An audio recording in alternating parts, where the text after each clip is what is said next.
All right. See me? I see you.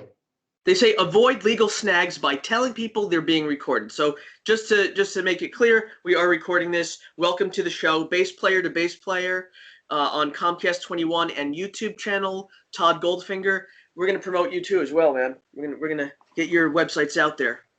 All right. Thank you.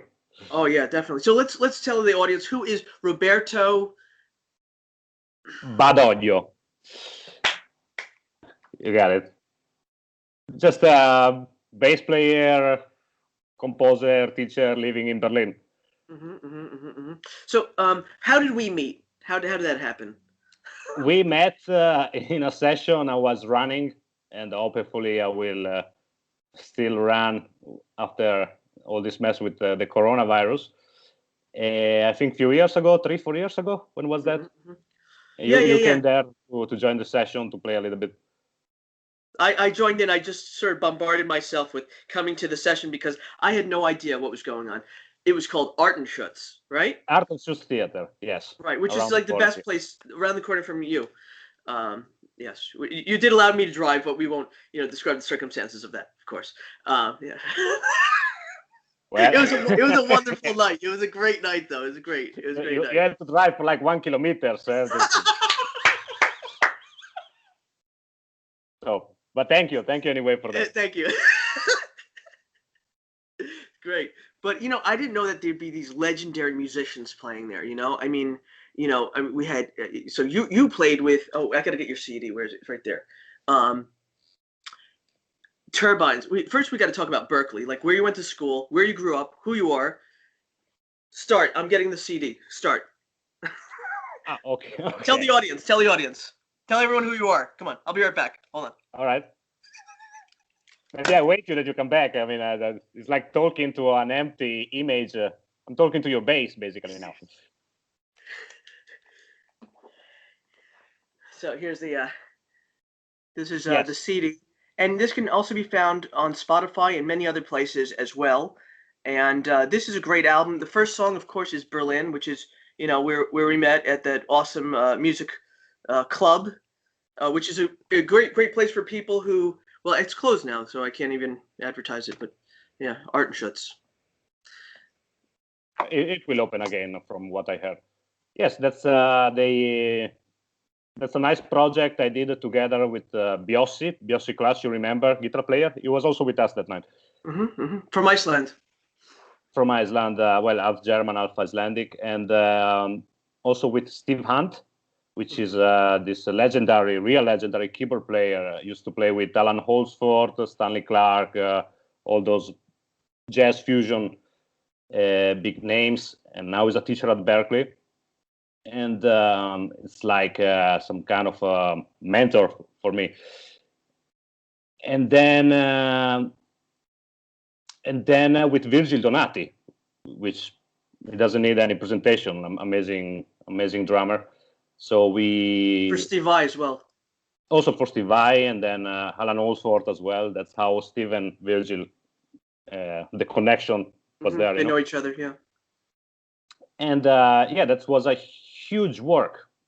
Like I think between composing, then getting to the studio, then the post-production, it took us forever. And now since years, we are saying we're gonna do the next one, but unfortunately, the finances are a little bit lower, and there's always a trouble. But hopefully, we will manage to do a continuation of that thing. It's a great album, and I actually played it this morning as I woke up just to harass the other people that are living with me, and they really loved it. They enjoyed it. They were not harassed by it. They found it to be very good and very wonderful. So. All right. My plan backfired, but it worked. It's a bit extreme to wake up people with that kind of strong fusion stuff. But I do that as well sometimes here in the house, just to piss off my girlfriend or my son. Great. So, how did you get into music? How did music begin for you, Roberto? How did music begin for me? Well, I was in elementary school, around 5-6 years old, and there was this kid that one day came came into the school with a little keyboard. Those I don't know what was it, maybe a Bontempi or whatever, those little keyboard for kids. And I remember that I saw all the girls getting around him. And it was not even playing, of course. I mean, it was like 5 years old. It was just pressing button, with demos and stuff. And everybody was like, wow. And so I got like, look at this little bitch, So in a few days was my sister birthday coming. I have a smaller sister, and so I told my parents that she wanted a keyboard for her birthday, which was not true. So they got a keyboard for my sister, and I started to play the keyboard. I think she never touched it, and then at one point it started to get serious. I started to really get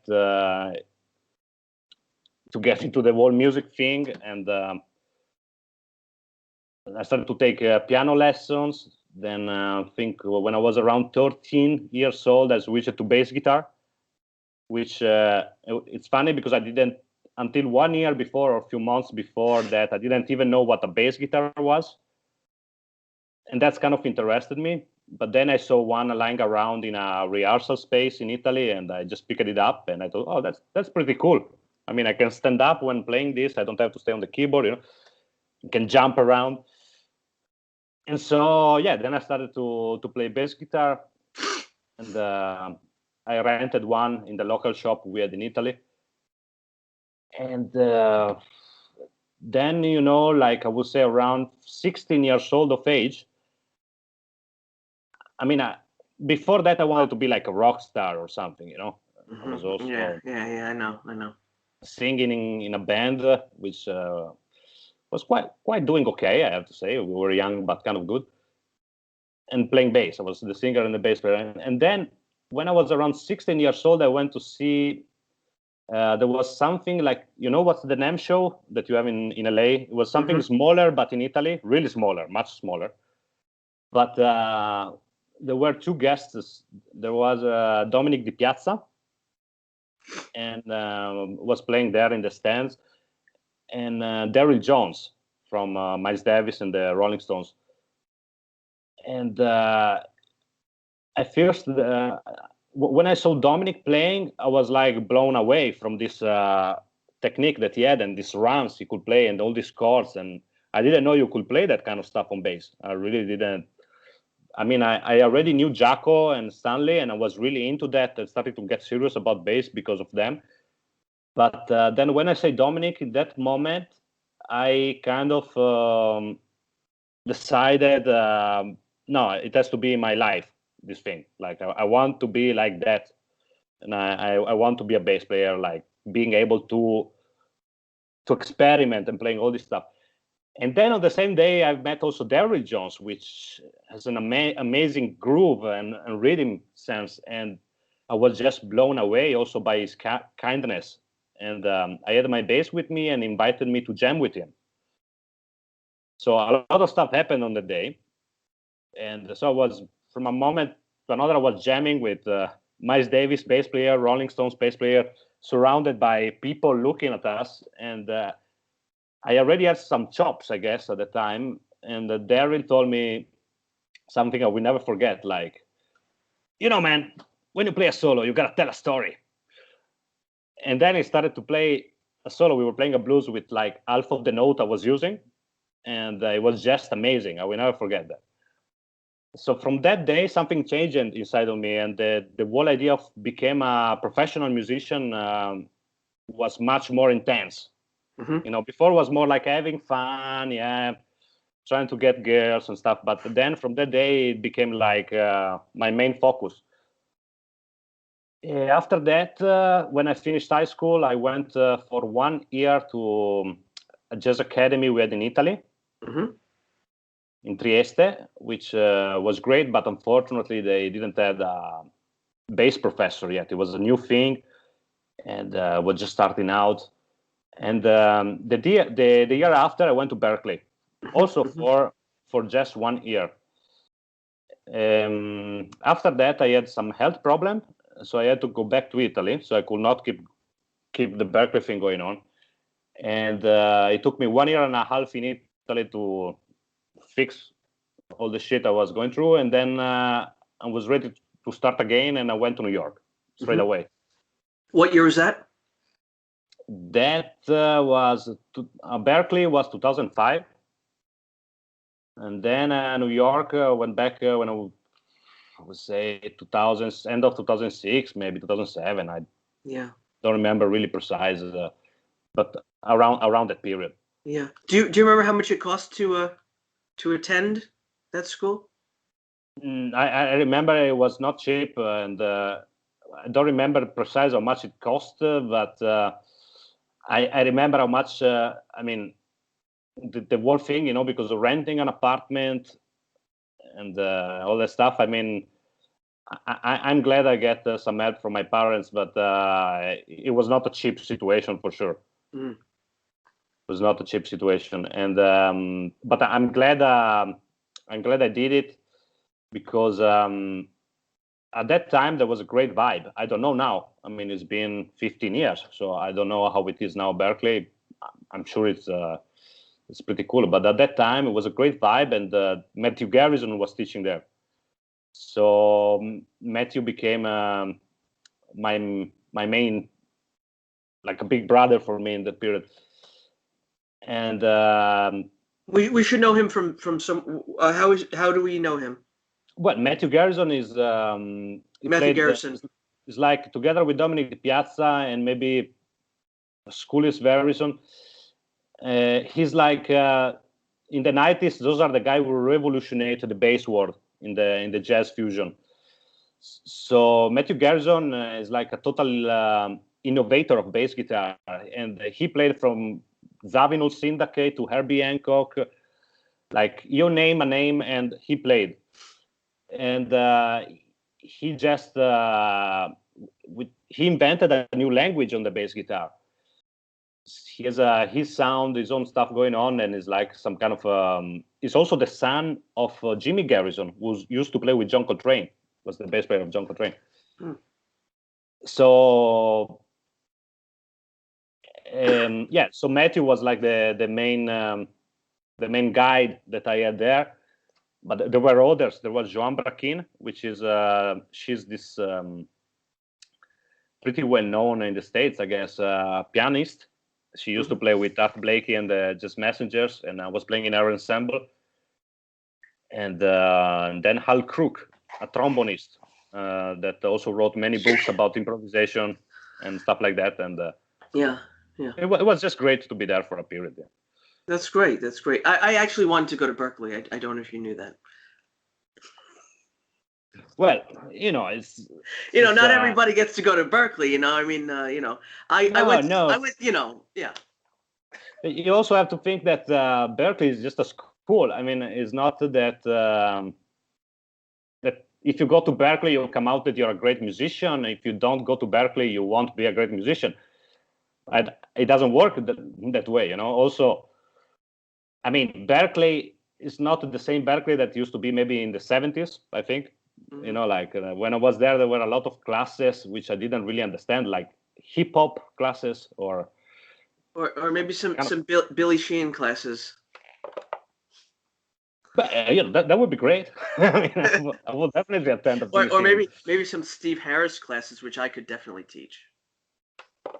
I would also check that out. I mean, we're talking about two great bass player in the rock metal world, which I mean, or John Paul Jones classes, I will go for sure. Mm-hmm. But it's just a school. Then it's up to. I don't think I learned the best of stuff I learned in my life. I don't think it came out in Berkeley. I mean, Berkeley, I got a lot of informations and stuff. A lot of information. But where I did got the best lessons was playing live with like the real thing in New York, for example. When it happened a few times that somebody kicked my ass after a gig. Luckily, we were not in this political correctness era yet. Right. So people were just talking to your face. Not everybody, but maybe I've been lucky because I've met people like that. And so if you didn't play good something, or if you were lacking in something, they were definitely telling you, like, man, if you don't fix this problem you have, you're not gonna gig in Berlin, in New York. You're not gonna gig it. Right. Like when you show up as a heavy metal guy who wants to, also teach some Cliff Burton classes as well. At the Edelweiss, playing some Steve Harris and Cliff Burton with some Geezer Butler combined at the Edelweiss. I don't play standards. I don't know any standards, man. I went up there and these guys put on the whatever on me. Like how musically you can close someone out and you can get rid of them. There's a way of getting rid of people musically, also. Okay, I mean. The Edelweiss is like a really jazzy place. I don't know. I'm glad that you didn't say fascist or neo-Nazi or anything like this in the jazz department. I mean, I'm not saying they are. I'm not saying they're like that. I'm not saying it used to be because it closed, but there's places in Berlin. I mean, where you go with an electric bass, like jazz places, and when you show up with an electric bass, they are like, Well, maybe it was the anarchy symbols and the 3 6s and the upside down crosses on my bass that they didn't like so much. I don't know. Maybe didn't help much.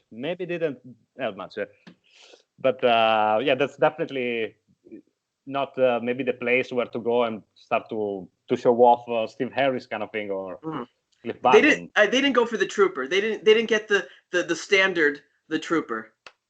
They didn't know the Trooper, which is like 3 chords, and they didn't know it.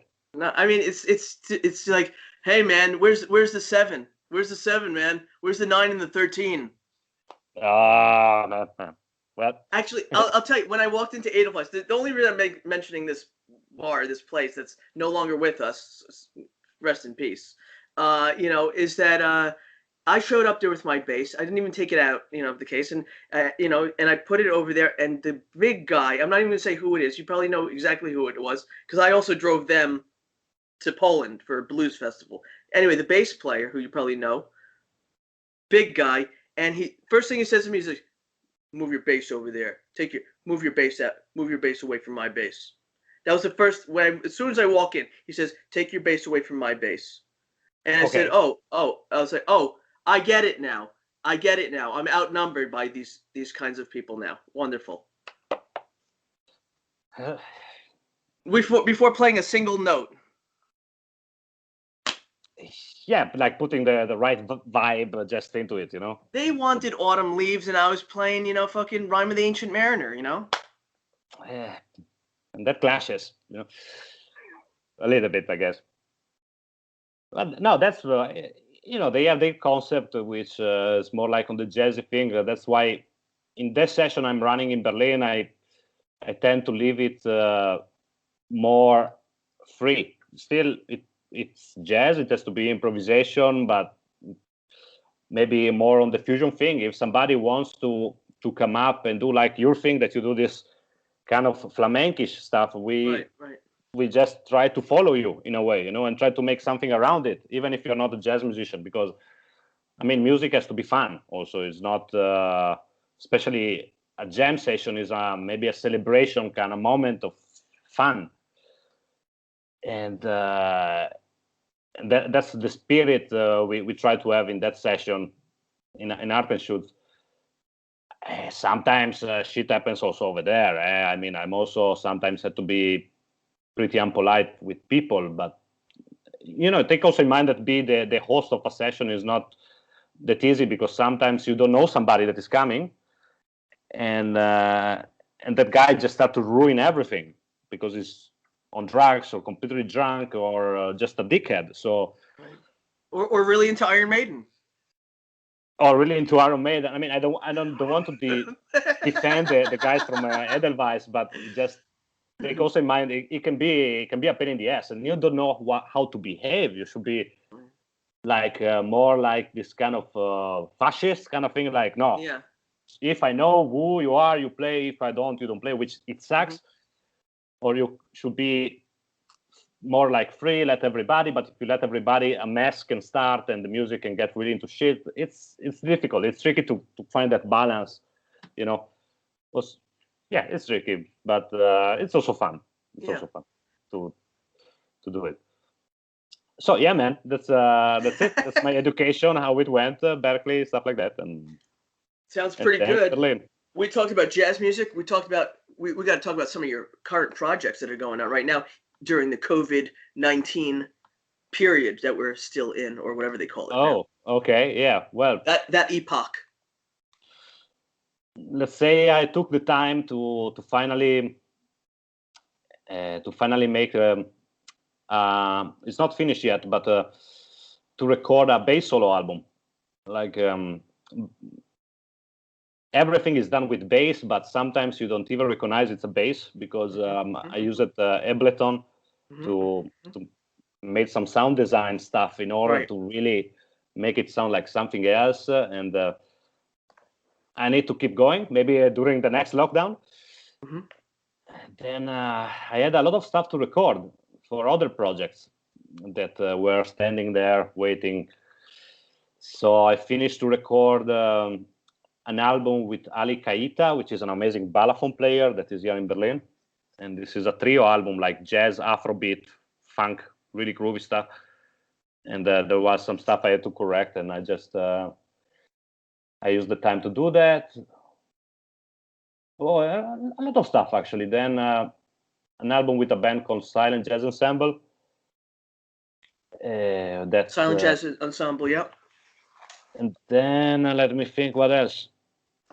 The new album by New Guinea. Just, I mean, I kept myself busy with mostly recording and a little bit of teaching, and the rest of the day, like reading or playing. I for more than a month during the lockdown. This was before starting to the whole recording stuff.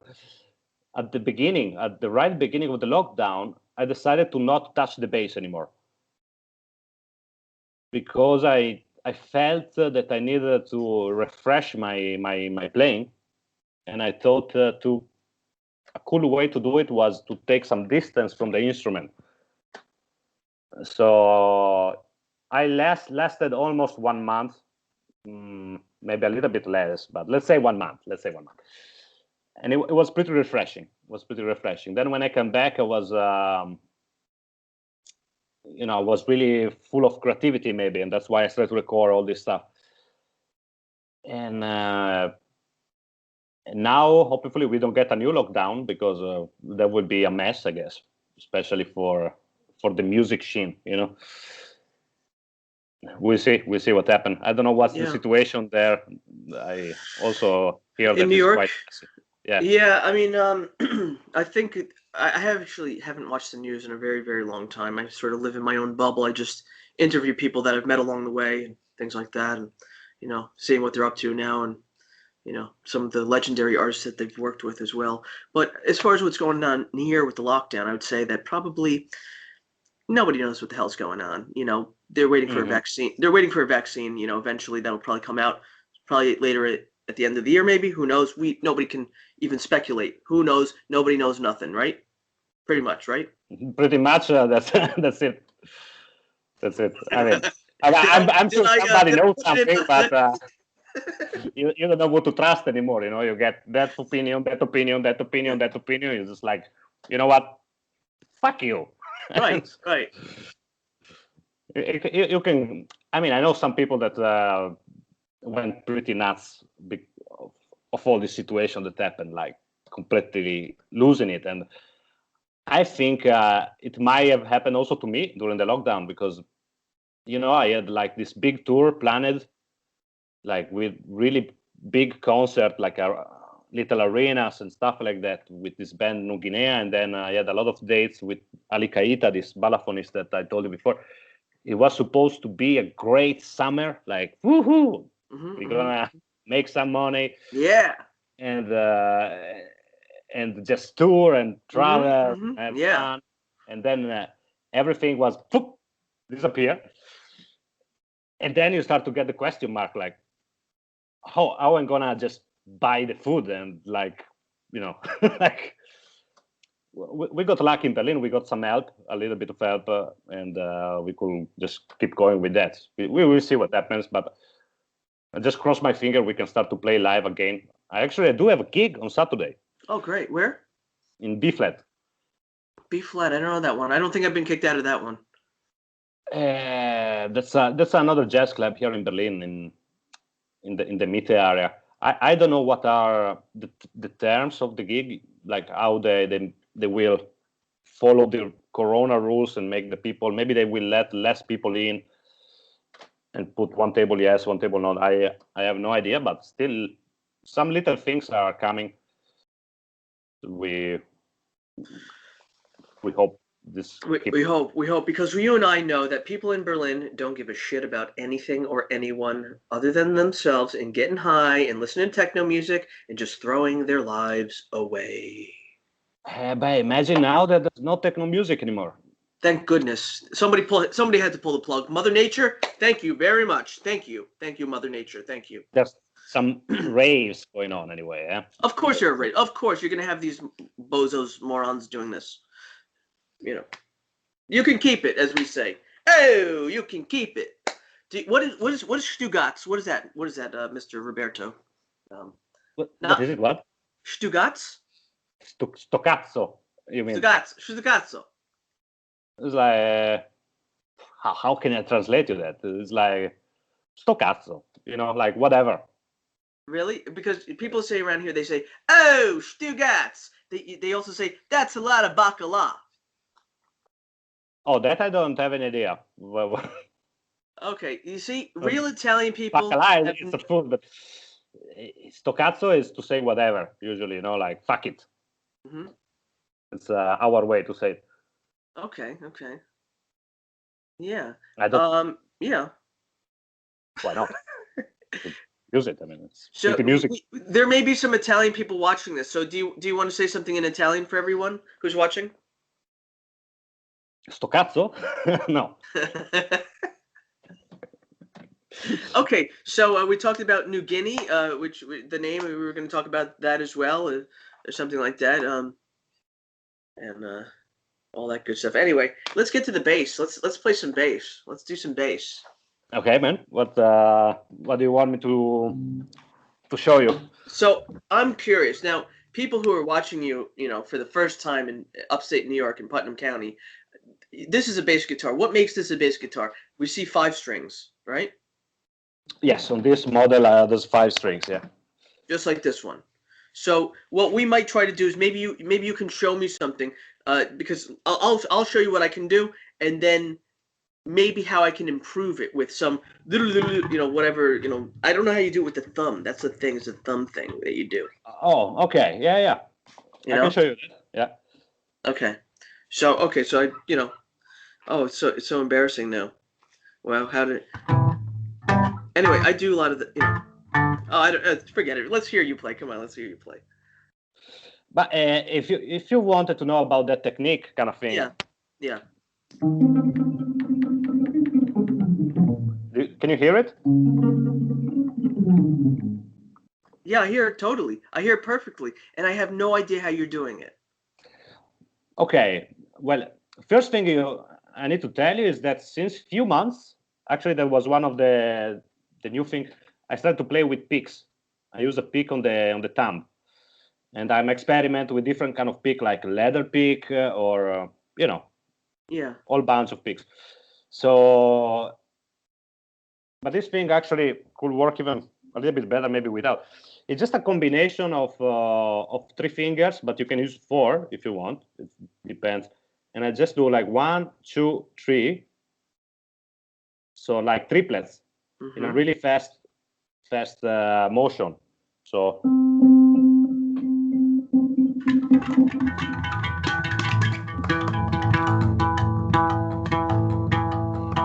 yeah, some people they like Matt Garrison, for example, this bass teacher that I had, this innovator. I thought he actually does a different technique. He does like 1, 2, 3, 4, like.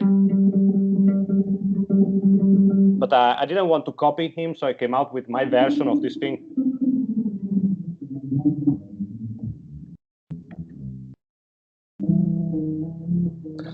And it's just like for a.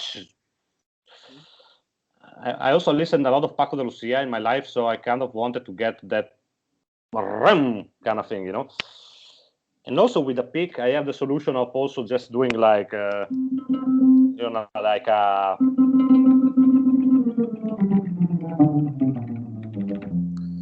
up and down, like a normal picking thing. So I kind of now experimenting with mixing up.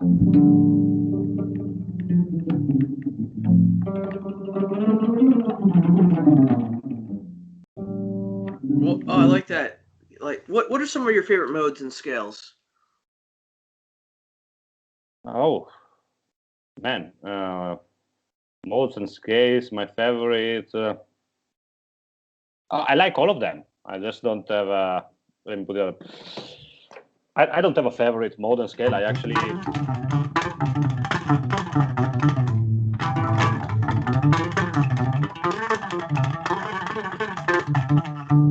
And when I get here, I forget where I can't remember if it's a whole step or a half step here. And that's where my mind gets a little bit foggy. Is right here, right when I get to this point. I understand this. This makes sense to me, right? But when I get here, I go here, right?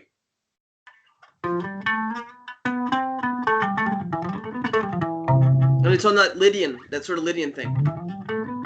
Well, I can tell you something that can help you if you want. Or I don't know if it's Lydian, but no, it's actually major. Ionian, yeah. Well, the thing is that I see that you're playing a scale in the most standard bass position, which is.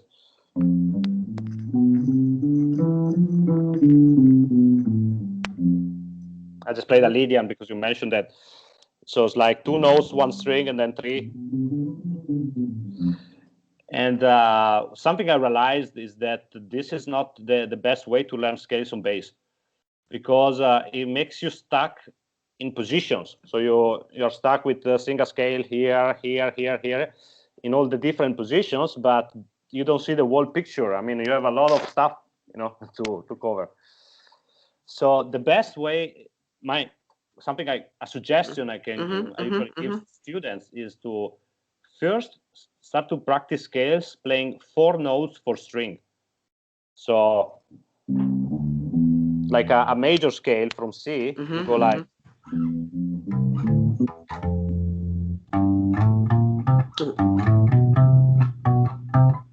Oh, yeah, but I see what you're saying. Not for each string. That's a concept. And then what you can do is to practice scales on just 1 string. So, for example,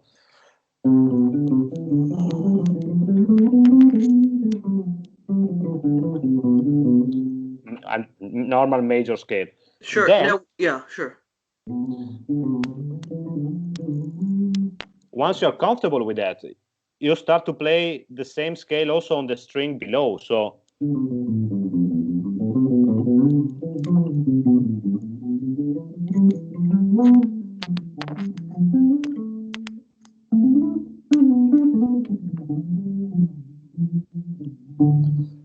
And once you're comfortable with that, you start to play like on the G string and on the A string, the same scale. So.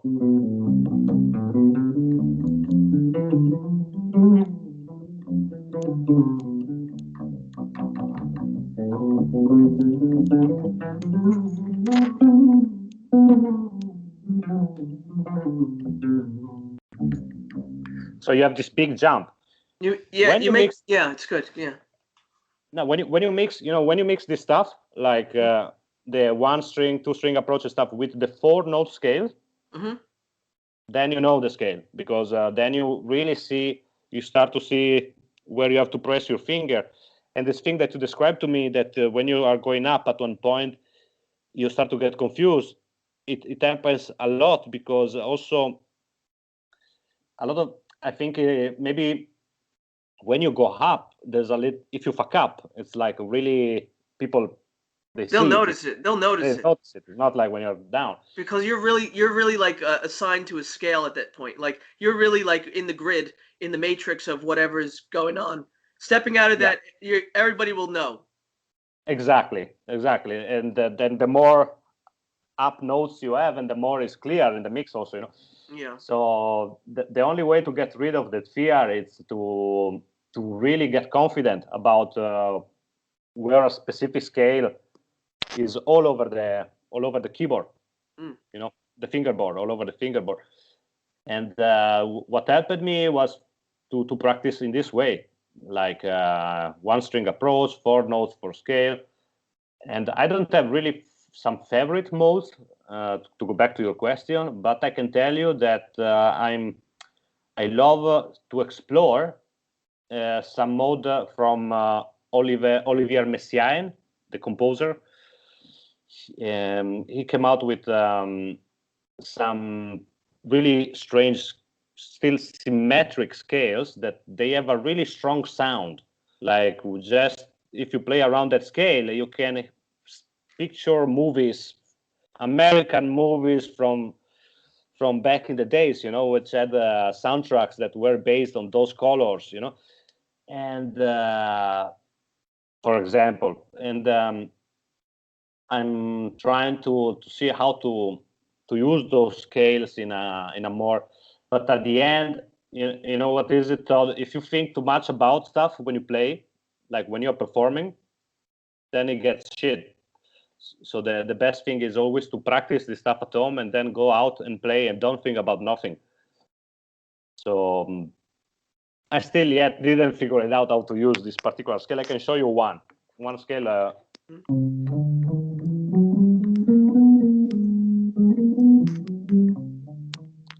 So you have like you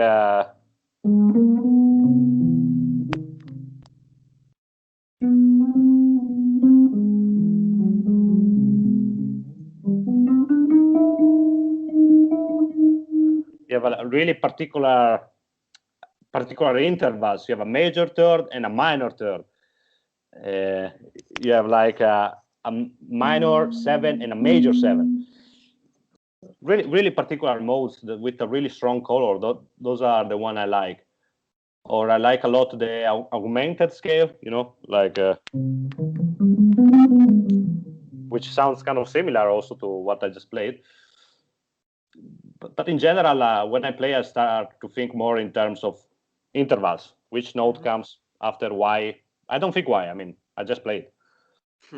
So I think Charlie Parker used to say, learn the scales and everything you can about music, whatever, and then forget it. Right, I say that too. I tell people this, yeah. That's the way. That's the way, because it's the only way, to practice a lot, learn new stuff, but you don't even need. I mean, I'm reading the Herbie Hancock biography lately. It's called Possibilities. Nice book, and he's saying he used to practice like 1 hour a day, not more, which is kind of like, wow. Maybe that's something interesting also. Don't practice too much. Just don't practice too much. I mean, but if you do 4 or 5 hours a day, it's okay. Yeah. But then when you get to a certain level, maybe you also want to sound like you are not practicing too much. You know what I mean? So maybe it's more fresh what happens when you are in a live gig. But it's just all theories that I got during the lockdown in these introspective moments. Where yeah, right. I also started to practice, not practice, to take some kind of coaching, musical coaching with an Italian bassist during this period. Daniele Camarda, an amazing musician, and let's say it's not that he was showing me stuff, how to play stuff and stuff, but we were more like having kind of even philosophical conversation, which helped me a lot, because this guy, he's really relaxed about the whole music scene, music world. It's like the only concern he has is about do something new with the bass. That's the only thing he cares. And so, like you said, Berlin, for example, you've been here, but also New York at the end, and that is pretty similar. these are places where you can get carried away a lot with little bullshits happening, you know. Right, too much bullshit, too much bullshits and the little ego thing, you know, that get in the right. way of your development as a person. Sometimes big So ego thing as well. Yeah. yeah, man, sometimes the ego thing as well. Yeah. So you know, it's the more older I'm getting, and the more I'm trying to just get away from this stuff and being more focused on real, having fun, real fun while making music. That's how I will call it. That's That's it. amazing. That's about it. Yeah. This teacher that you met, this philosopher, this bass philosopher that you met, what was he able to teach you? What was it? What was his like? Oh, but he recommended me a lot of like stuff to read and like Indian philosophers, stuff like that. For example, which ones? Krishnamurti? Krishnamurti, yeah, exactly. I was reading that, too. I read it. Yeah, well, I loved that one. I really loved it. It's the best. And It's best, yeah, really. For living your life in a very structured way. It's very strict. It's better than Jordan Peterson. Krishnamurti, still better than Jordan Peterson. you don't like Jordan Peterson, I think he's okay, but he made himself sick.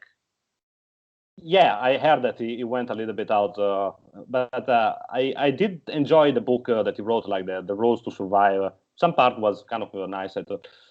And is that political correctness that we were talking before? He's totally against that. Right. So I don't dislike Jordan that much in in that stuff that I saw, but still I'm not living in the USA, so I understand that if you're living there with all this mess that is happening now, you know, it could be tricky to say, oh, I don't dislike Jordan Peterson, you know, because it seems you're saying I love Trump. It's not like that. I just read the book of Jordan Peterson. I like it some parts. I don't give a shit about Trump. I don't live there. You know? And I don't like Trump, of course, but yeah, but it's not what I was reading during the lockdown, you know, like but the creativity part where he talks about creation and artistry and stuff like that, like Krishnamurti is amazing, you know, like he really nails it. And I wanted to tell you something. You did a song one time called "The Everything and the Nothing." Oh yeah. Yes. Which is a book by Meher Baba. Oh really? Oh, I didn't know that. This is a book to look at. Like, you should look up this book, "The Everything and the Nothing." I think I might have told you guys at night, but you had a few, but it's okay. We had to grab us, man. Yeah, I remember. But I will definitely check The Everything and the Nothing, for sure. Check it out. Okay. It's about the God-man state. Ah, pretty interesting. Meditations, okay. Yeah.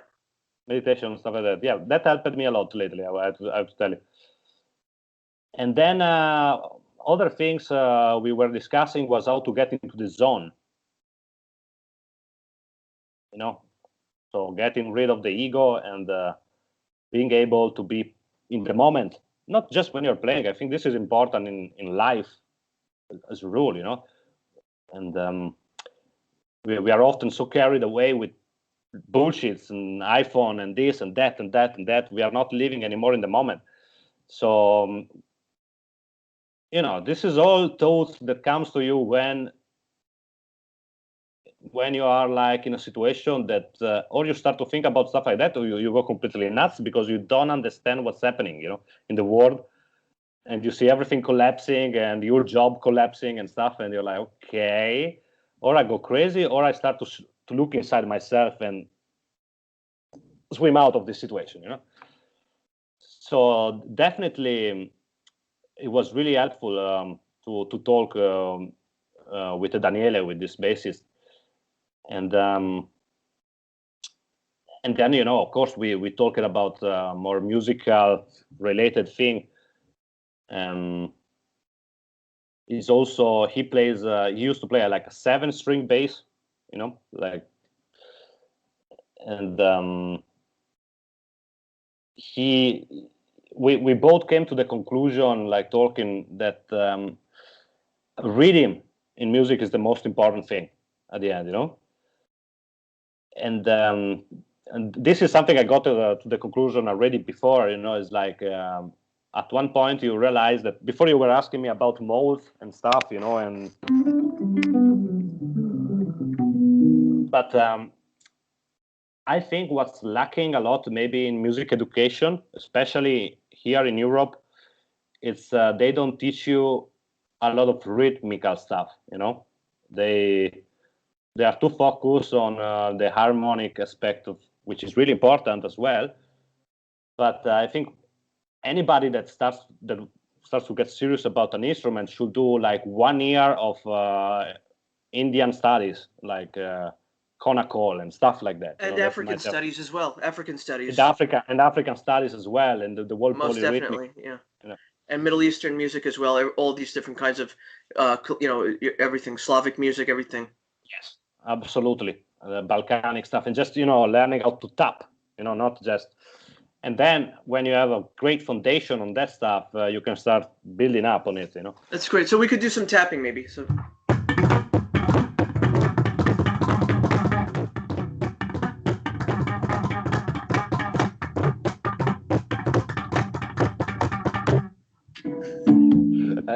I don't know if we are able to jam on the. Probably not. That's why we're endorsed today by this product. We're endorsed today by. Yeah. Okay.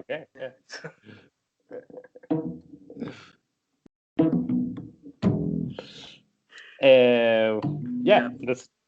For anyone that doesn't know what this is something that is used for recording. If you want to record instruments of any kind from your computer at home without going to a studio and paying a lot of money, for about $100 or around there, you can get something like this. It might even come with Pro Tools, and then you can record at home. You have something like my Sansamp bass driver is over there. That's what I use. That's the only thing I use. It's a good one. It's a good one. I had it since '99. Oh, nice. So you have a older. Yeah, I'm a little bit old. Better. It sounds good. I bought it at Guitar Center when I was working there in 1999. Nice. I want to show it to you, but you know what it looks like. So we're gonna talk about rhythms today. Today, as we're starting.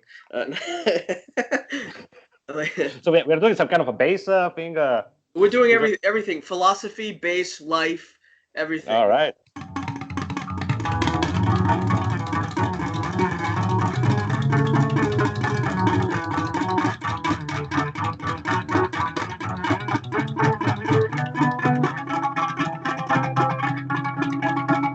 What's interesting?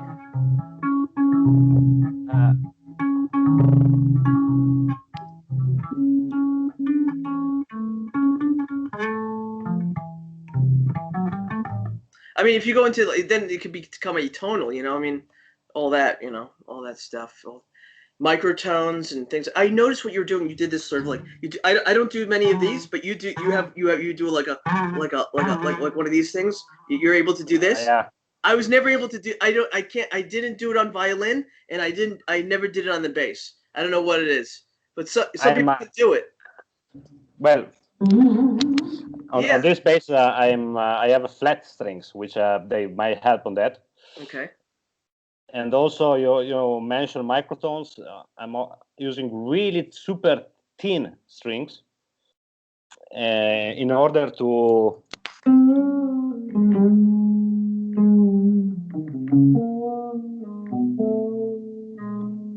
It has like a fretless sound. Yeah. But it's not a fretless. I'm just bending, doing micro bends, and it's. You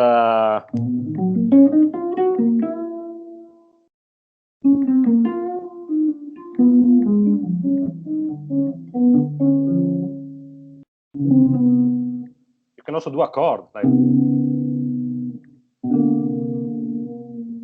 it's like you have a lot of a bigger expression range. You can say that maybe using range of expression. Yeah. So yeah, that's the thing. Of course, it comes from listening to sitar players, or Yes. but also one of the most important for me, maybe musical moments, was when I've been to Morocco the first time, and I was still a kid, but I brought my bass. I had my Fender Jazz, Mm-hmm. and I managed to get on a stage and jam with some people there. And I don't know what the hell they're playing, because they were really good and they were definitely playing some odd time signature, but they just let me play with them, and somehow I was doing okay, despite I didn't know I was probably playing a 7/8 or something. But I kind of managed to just playing along with them. And there was this oud player, like that really. I didn't know what was this instrument before, and then I saw all this kind of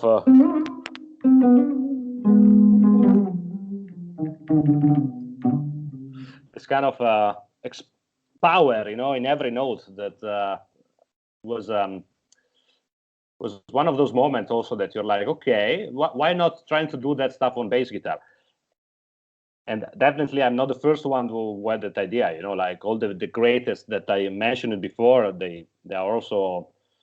I think, maybe the secret to try to get to something new is to stop looking at this instrument like a bass guitar, except if you are in a funk band and you are playing comping, and of course that you have to play your role. But when you want to get out of and try to find new stuff, stop looking at it like a bass guitar. It's just wood, strings. That's it. So Something it maybe like a tabla, or something. Maybe like a tabla as well. Yeah. I do this some days. Just warm up. Like this. Hanging out. Pretty good. And of course, this. Then you have all this stuff too from Twisted Sister or Quiet Riot. Yeah. But the way when a tabla, I do it again with that technique. So I kind of just do some like.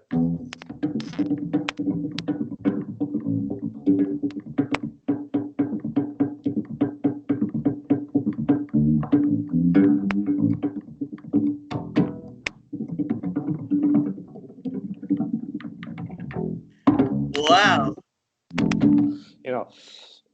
Mix it up, this kind of tabla ideas, but now I was just bullshitting around, but just with a funk bass line, or sometimes just I think about it like a kora, a kora, this so.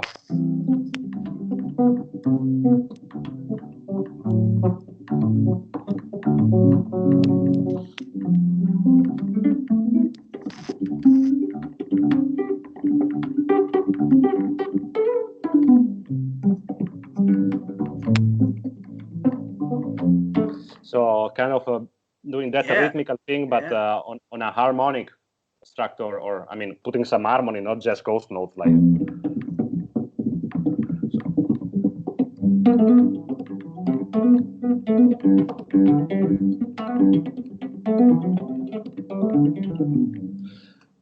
And something that is interesting for you, actually, that you were asking me before about modes and stuff, and trying to do more with less. This is a concept from this teacher I had in Berkeley called Al Crook, and it's actually a kora thing also, because in a kora you don't have all these notes. In a kora you have much less notes that repeats itself. So take a scale or a mode, select few notes, 4 or 5 notes, and just play with those all over, so maybe, and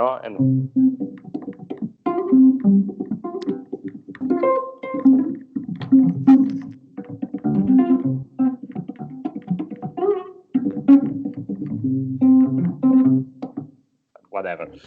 Nice. How about slap bass? Do you do some slap? I don't do on this bass. I don't do so much slap because the strings are so soft that I kind of do a hybrid kind of thing. So more like a.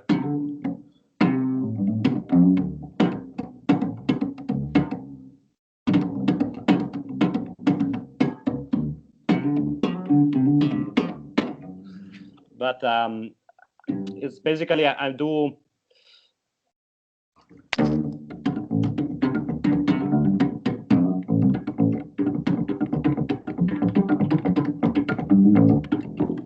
The same thing I do normally with the four-finger. I just press more on the strings.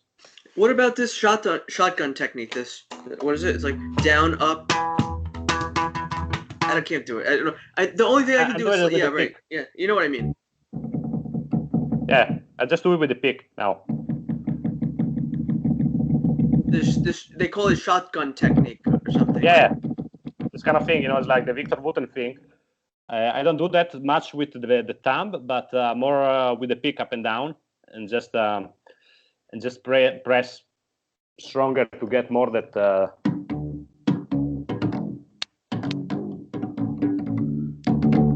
But it's not definitely my thing.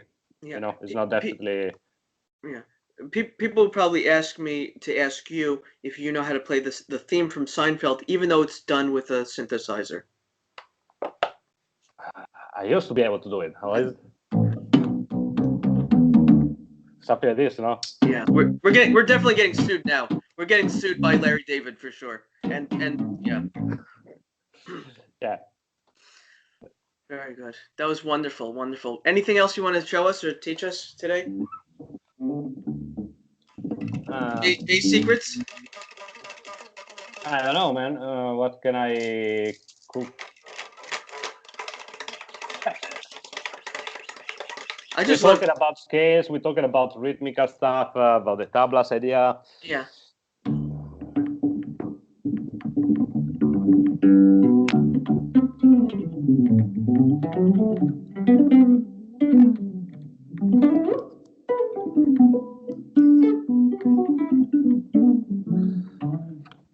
Just experiment also with counterpoint, like putting more notes together, like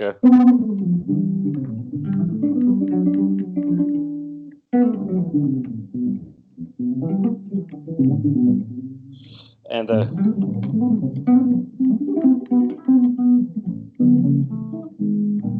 I mean the fact that you're not playing a guitar but a bass, it doesn't mean that you are not allowed to play chords, right? So experiment with that, all that stuff, and put it inside your phrasing, or even if you're not playing jazz or you're playing more metal, like you told me, like just sometimes I guess it's nice. Free metal. To put it free metal. Wow, that sounds intense, man. It's probably nice to put some harmonic and stuff and just experiment. Just just don't look at the bass guitar like an instrument with limits, because there's no limits. And the moment you start to really understand that this is just strings, wood, whatever, you're gonna have a lot of fun, and also you're gonna be a lot of bullshits, that are in the bass community are gonna stop. There's all this stuff like bass should be just 4-string, or with a pick, or yeah, right. Pick or not pick. I mean, I started to play with the pick like a few months ago, and I was like, why not? Like, you have so many different pick that give you a different sound. Why not experimenting with that? A lot of bullshit that I don't know if for other instruments is also like that, but probably. Just don't listen to that stuff and just do your shit. Life is one. It is short, so just and have fun with that. That's right. I thought maybe and I wanted to tell the audience that if you're a guitar player, let the bass player play the bass. Find someone who plays bass. Don't be the guitar player who's playing the fucking bass with a pick, just like a guitar player, you fucking assholes! All right, those are the...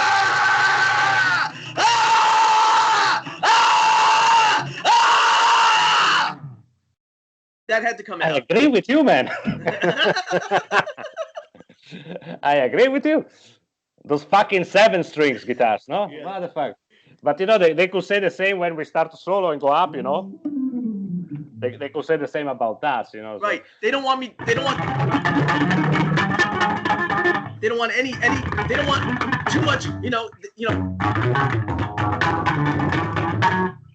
want the free metal, the free, whatever it is. I don't even know what the hell's going on anymore. It's nice you let it out, though. Like catharsis.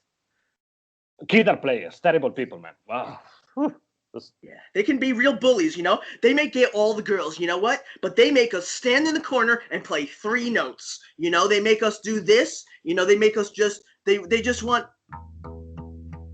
They don't get all the girls. Let's get this meat out of the thing. Yeah, we need to clarify this. We need to get this clarified. Bass player, yeah, you can also get laid sometime. It's not sometimes, not as much, and you won't get as many diseases because you're going to be more selective. You're going to be a secret elitist. That's what's going to happen. Yes, in private.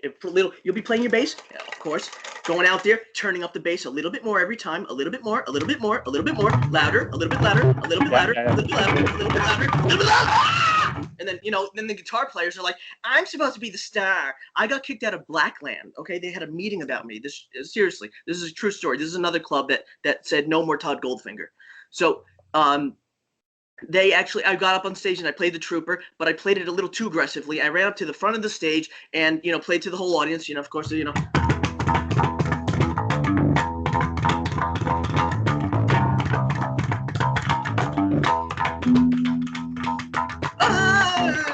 that song. Anyway, The Trooper, by Iron Maiden, of course, Steve Harris. So yeah, of course. Yes.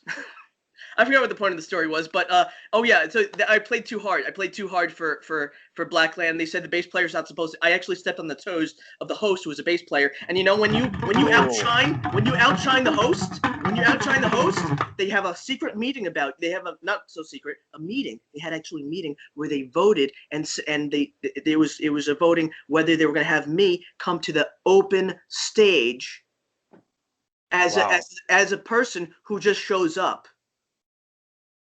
Where was this? Blackland in Berlin. Because I don't know this place. Okay, so you were not allowed to go there anymore? No, they had a discussion about it, and one of the guys who was there told me, because he was the manager of the Scorpions one time. And he told me what happened. He told me, he says, you made it. They actually had a meeting where they were just talking about you for an hour, whether they should have you on stage ever again. Wow, they take the session thing very serious there. Yeah. Okay. As somebody who signed his name, who puts right, exactly. All the fascists need to, chill out. I'm not saying they should try DMT, but whatever they do, and when they do it, they're going to turn around and say, you know what? We're sorry we treat the bass players so crappy in this world. Just forget about it. You made it though. You made it above, because you went to Berkeley, No, I don't think it's because I went to Berkeley though. It's just because if somebody doesn't treat me right, I told him straight away to fuck off, and that's or I don't deal with it. I just move on and deal with other people.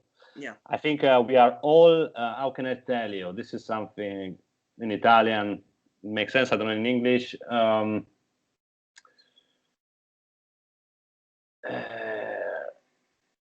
But translated, it means that we are all responsible for the shit that happens to us, for the disaster that happens to us. It's like, I'm responsible for my shit, you're responsible for your shit. If you start to look at that in that perspective, then you have to find a little solution to don't get into that thing. Like, for example, you were not happy in the greenhouse, right? Right. You just went away before it was too late, because that was also a crazy place. Right, but you know what? After I left here, 5 people died. Yeah, that was they killed himself. I don't know, like they jumped. Two suicides and 3 drug-related deaths. My God, that's within the span of 2 years. Can you imagine that this goes on in Berlin? Can you imagine this? I used to go there because a friend of mine used to have a nice rehearsal space there, actually, but in the parking, not inside the greenhouse, just attached to the greenhouse and below the parking spot.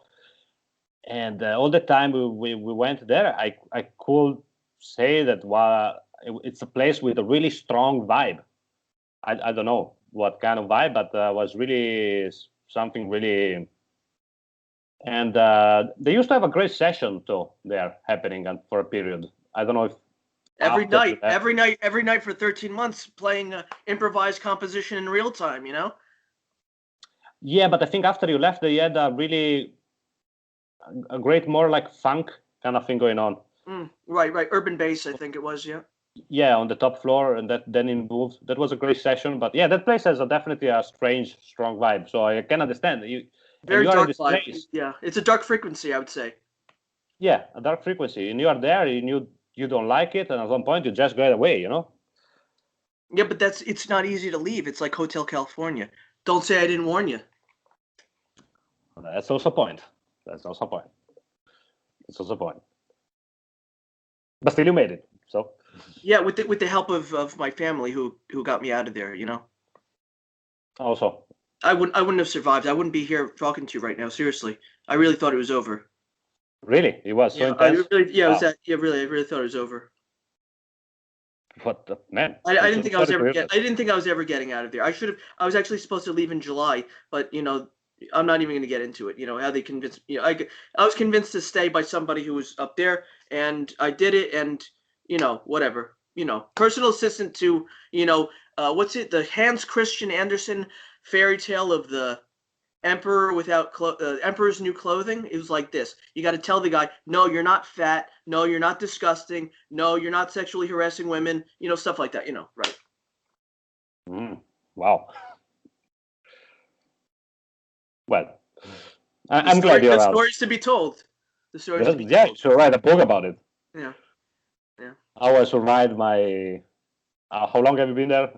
There's a movie about it, but we're trying to get it. My mom's calling the filmmaker because she sat on it. Basically, I don't know what happened. Everybody's having nervous mental breakdowns nowadays, you know, and everybody's into cancel culture. You know, if you say this to me, I won't talk to you. If you say this to me, I won't talk to you. If you say this to me, then I won't talk to you. Yeah, that's what I was telling you before. You gotta be really careful what you say with the opinions and stuff like that. You know, people don't roll with the punches anymore. They get too rigid and fragile, and they break to pieces. And that's when they call them a snowflake. Right? What? No, they do it with Twitter. You know, like if you get pissed, don't punch somebody. Just tweet about it. You know, like. Yeah, it's so stupid. Just attention. Just shit posting. It's, we are entering a really dark age, I would say. It's gonna be really tough, especially for art. I know. That's why we're doing this program, actually, is so that people can watch Roberto Badoglio.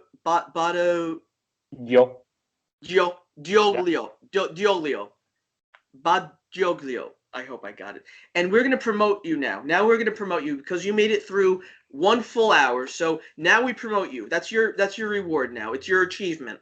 And we say, how do we find Roberto Badoglio? Is we look for this website that's going to appear right here. Okay, yeah, I have a website. It's www.robertobadoglio.net. And it's a new website, so it still doesn't come out in the Google thing when you put my name. I'm working on that. And because my old website was a mess, it was expired, blah, blah, blah. But then I have music, on all the shitty streaming devices like Spotify and Apple Music, which I'm thinking about taking off, at least for my stuff, because and move it just on Bandcamp.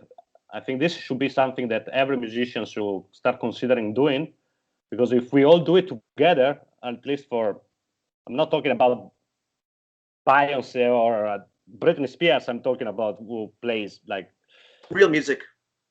Yeah, I wouldn't say that's not real music, but who was like there in the more underground thing, you know? We should all consider leaving those platforms. I didn't do it yet, so it's not. But it's something which platform should we leave as musicians? But definitely Spotify, after the bullshit that the guy said, which just no sense. You know, I don't know if you if you read it about it. Tell me, come on, tell us. But the stuff that he came out saying that we should not complain about not getting any money out of Spotify from the streams because we should just release more albums. So he's putting quantity over quality. Yeah, this is the current scam that's going on with musicians and artists today, having to deal with people like Spotify, right? Is that true? Absolutely. I can tell you that until some years ago, when iTunes was still something, man, I was not getting rich, but from my records, I could get some little money, from people that were buying the record, downloading it. Mm-hmm. Then it just changed, and I didn't even notice it. I didn't even know that iTunes was not happening. It's like, and you start to not get anything. Basically, you don't get shit. And like this band, New Guinea, I was telling you before, it has millions of streams, like 170,000 a month, and the two leader of the band, the one that the producer, they are not really getting much out of it. So what the fuck this Spotify idiot is talking about? Because even when you get to have some success on Spotify, you still don't get much of it. So it's just a scam. And I think as musicians we are taking too much shit lately, because that plus they canceled all the gigs and they tell you have to do streaming live show, which is a shit because it's like you don't. Why? And then you have to put a tip jar. Yeah, and then then okay, let's kill also live music, which is the only way we can make money now. Let's kill it all. So we start all to make streaming live show for people that are so crazy enough to pay to watch it, which is it just would be ridiculous. So we never pay, and it's just we are always accepting everything as musicians. And I think we got to a point where some action has to be taken. And for example, if there would be like a global thing, like leaving Spotify, Apple Music, let's do it. Move on Bandcamp, which is apparently a better, I'm just getting these days. Yeah, better platform for revenues, like for sharing, releasing music on the internet to the world.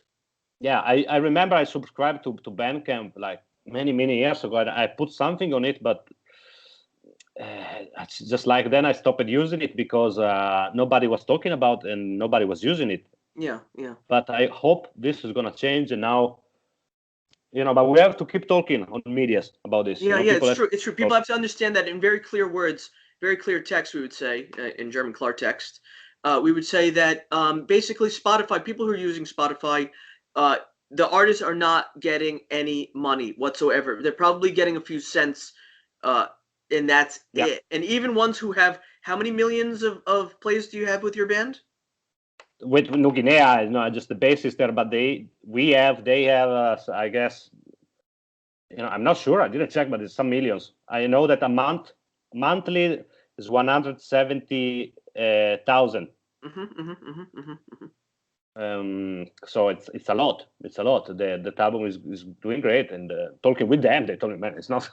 It's like it's $300 maybe that are coming in a year. It's like not. It's and but I know that it's just ridiculous, man. It's just it's a ridiculous time to be a musician now. That's it. It takes some bravery, some guts, some chutzpah, I would say, to be a musician nowadays or an artist. Well, because, I don't. Yeah. You don't play for money. That you just usually you play for yourself and for express creativity, whatever. But also you need some money.